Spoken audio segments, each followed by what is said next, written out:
Indrasani.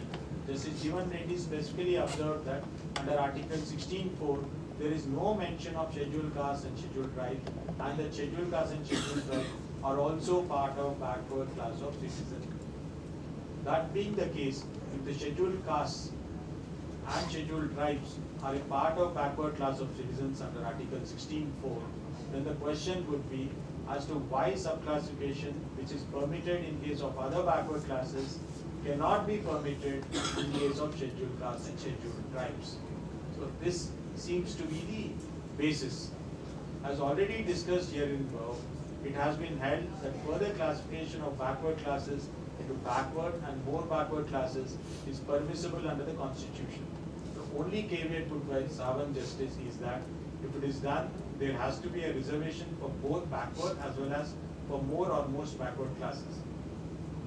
It has been held in Indrasani that under Article 16.4, the scheduled castes are also included in the terms of backward classes. As already discussed here in above, this court in Indrasani has said that further classification of backward classes into backward and more backward classes is permissible in law. By that corollary, if the state finds that any of the castes, races, tribes, or part of or groups within the castes, races, or tribes are not adequately represented, could the state be denied its right to make a special provision for that? I find that, as has been observed by this court in various judgments, it is the duty of the state to give preferential treatment to the backward classes of citizens who are not adequately represented. The state, while discharging that duty, finds that certain categories within scheduled castes and scheduled tribes are not adequately represented, and only the people belonging to a few of the categories are enjoying the entire benefit of reserve for scheduled castes and scheduled tribes. Can the state be denied its right to give more preferential treatment for such categories? In my view, the answer would be in the negative, since the same would not amount to tinkering with the presidential list. So basically what they hold is that scheduled castes per se under Article 345, 341 presidential orders are a group of individual identities which have been brought together and they do not form a homogeneous group. That leads to the corollary, the sequitur D, that subclassification within such group which is declared to be a presidential order scheduled castes are permissible in law. That is the conclusion on both questions which came to the court. So now the court deals with the way forward. First is Justice Gawai. That leaves us with a question regarding the applicability of creamy layer principle to the scheduled castes and scheduled tribes. No doubt that in Indrasani, Jeevan Reddy, by considering the applicability of means test and creamy layer, has observed that the discussion therein is confined only to other backward classes and it has no relevance in the case of scheduled castes and scheduled tribes. So the court was conscious of this observation. His Lordship gave an example that if a member of a designated backward class becomes a member of IAS or IPS or any other all India service, this status in society rises. He is no longer socially disadvantaged. His children would get full opportunity to realize their potential. They are in no way handicapped in the race of life. It is observed that it is logical that in such a situation, his children are not given the benefit of reservation. It is further observed that by giving them the benefit of reservation, other disadvantaged members of that backward class may be deprived of that benefit. Rejecting the argument of one swallow doesn't make the summer, that is, merely because few members of a caste class become socially advanced, the caste class as such does not cease to be backward. The learned judge answered that though clause 4 of Article 16 aims at group backwardness, he was of the view that the exclusion of such socially advanced members will make the class a truly backward class and would more appropriately serve the purpose and object of clause 4 of Article 16. So what they are trying to say here is that people who originally belong to this socially disadvantaged group, having availed the benefits have moved ahead or climbed the ladder and they become probably IAS, IPS in a senior bureaucratic positions, which gives them the power to formulate policies also on behalf of the state. They are definitely put in a very different social status, and their families and their children fall in a different group as compared to people of their own subcaste or the identity of the same caste who still probably are suffering the social disadvantages. So by virtue of climbing the ladder, they cease to be part of the socially disadvantaged group, and that is a measure by which the creamy layer principle could be examined, is what is being referred to here. Again in paragraph 98, he observed that the administration may well innovate and classify to weed out the creamy layer of scheduled caste and scheduled tribe. However, he cautioned that the court cannot force the state in that behalf. So therefore, the court cannot issue a mandamus for subclassification. So nobody can go and ask the court that please direct a policy to be evolved for subclassification, because the courts consistently have recognized that policy is the exclusive domain of the executive and in consonance with the legislative powers which are vested in them under Schedule 7, which are coterminous. Justice Chinnapareddy also records that a few members of those castes or social groups may have progressed far enough and forged ahead so as to compare favorably with the leading forward class economically, socially, and educationally. He observed that in such cases, perhaps an upper income ceiling would secure the benefit of reservation to such of those members of the class who really deserve it. So therefore, an income criteria is also recognized by Justice Kabir. I am therefore of the view that the state must evolve a policy for identifying the creamy layer even from the scheduled castes and scheduled tribes so as to exclude them from the benefit of affirmative action. In my view, only this and this alone can achieve the real equality as enshrined under the Constitution. In view of the discussions above, the following are our conclusions. Article 14 of the Constitution permits subclassification of a class which is not similarly situated for the purposes of the law. The court, while testing the validity of subclassification, must determine if the class is a homogeneous, integrated class for fulfilling the objective of the subclassification. If the class is not integrated for the purpose, the class can be further classified upon the fulfillment of the two-pronged intelligible differential standard. In Indira Sani, this court did not limit the application of subclassification only to the other backward classes. This court upheld the application of the principle to beneficiary classes under Article 15(4) and 16(4). Article 341(1) does not create a deeming fiction. The phrase deemed is used in the provision to mean that the castes or groups notified by the President shall be regarded as scheduled castes, even if it is accepted that the deeming fiction is used for the creation of a constitutional identity. The only logical consequence that flows from it is that castes included in the list will receive the benefits that the Constitution provides to the scheduled castes. The operation of the provision does not create an integrated, homogeneous class.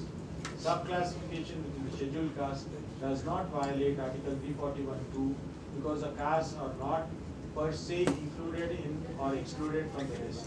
Subclassification would violate the provisions only when either preference or exclusive benefit is provided to certain castes or groups of the scheduled caste over all the seats reserved for a class. Historical and empirical evidence demonstrates that the scheduled castes are a socially heterogeneous class. Thus, the state, in exercise of the power under Article 15(4) and 16(4), can further classify the scheduled caste if 1. There is a rational principle for differentiation, b. The rational principle has nexus with the purpose of subclassification.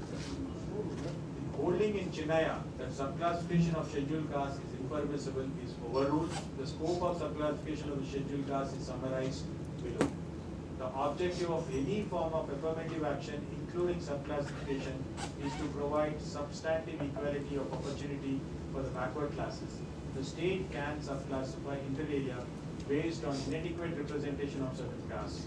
However, the state must establish that the inadequacy of representation of a caste group is because of its backwardness. So, people who do not properly participate in a certain process of recruitment cannot be a criteria. It is the backwardness which disables them from becoming eligible is the criteria that is being referred to. The state must collect data on the inadequacy of the representation in the services of the state because it is used as an indicator of backwardness. So therefore, the state as a first step must collect data on the inadequacy of representation in the services of the state. Article 335 of the Constitution is not a limitation on the exercise of power under Article 16.1 and 16.4. Rather, it is a restatement of the necessity of considering the claims of the scheduled castes and the scheduled tribes in public services. Efficiency of administration must be viewed in a manner which promotes inclusion and equality as required by Article 16.1. The conclusions are quoted again from Justice Java's judgment. However, I may observe that taking into consideration that the Constitution itself recognizes the scheduled castes and scheduled tribes to be the most backward section of the society, the parameters for the exclusion from affirmative action of the person belonging to this category may not be the same that is applicable to the other classes. If a person from such a category, by bagging the benefit of reservation, achieved a position of a peon or maybe a sweeper, he would continue to belong to a socially, economically and educationally backward class. At the same time, the people from this category who have availed the benefits of reservation have reached the high excellence in life cannot be considered to be socially, economically, educationally backward so as to continue availing the benefit of affirmative action. They have already reached a stage where on their own accord they should walk out of the special provision and give way to the deserving and needy. I may gainfully refer to the observations of Dr. B.R. Ambedkar as under. History shows that where ethics and economics come in conflict, victory is always with economics. Vested interests have never been known to have willingly divested themselves unless there was sufficient force to compel them. The majority opinion, if I may summarize now, is scheduled castes under the Constitution are homogeneous or not. The answer is they are not homogeneous. Is subclassification of scheduled caste permissible? Yes, it is permissible, as Article 15.4 only refers to socially, educationally backward classes, which includes SC, ST. Whether the creamy layer and scheduled caste to be excluded, yes, state must evolve a policy for identifying the creamy layer, even from the scheduled caste and scheduled tribes, so as to exclude them from the benefit of affirmative action. Inadequate representation within public service. Preference can be given from among the scheduled castes, but those are inadequately represented in state services from amongst the other scheduled castes. The law laid down by five-judge bench in Chennai is overruled.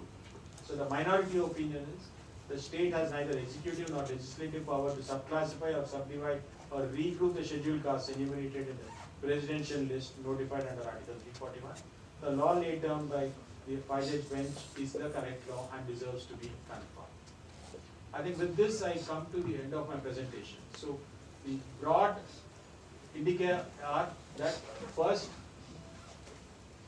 scheduled castes are not identified caste per se, but are referred to as scheduled castes for the convenience of furthering the constitutional equality for those who are identified in terms of 366-24 and 341 and included in the presidential order for the state or the union territory in question.